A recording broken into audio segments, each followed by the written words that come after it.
বৃষ্টি থামানোর কোনো নাম নাই, ছাতা টাতা নিয়ে যেতে হচ্ছে গাইস, কিছু করার নাই। ছাতা টাতা নিয়ে যাচ্ছে সবাই মিলে।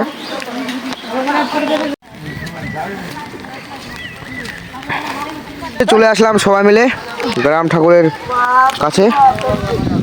যে কাদা গাইস, কি বলবো আর, কাদা।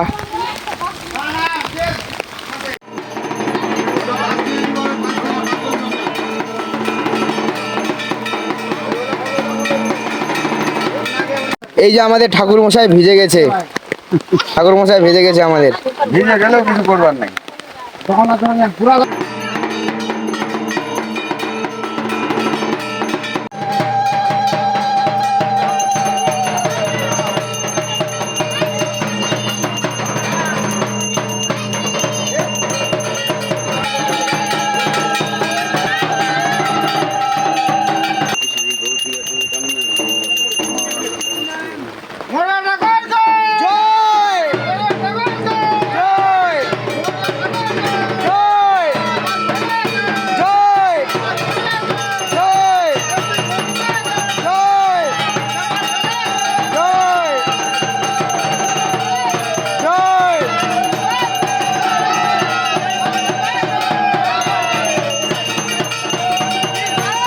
আমাদের গ্রাম ঠাকুরের পুজো সম্পূর্ণ হলো, তো এখন যাচ্ছি আমরা বনকালীর ঠাকুর কাছে।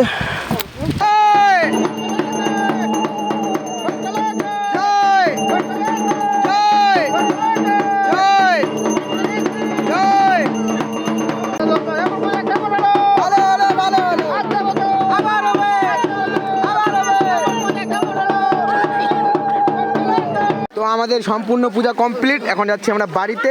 বৃষ্টির কারণে এখানে আমরা প্রসাদ খেলাম না, একদম ডাইরেক্ট বাড়িতে দেখাবো। আর বৃষ্টির কারণে আমি ভিডিওটা বানাচ্ছি না, এই যে দেখতে পাচ্ছেন।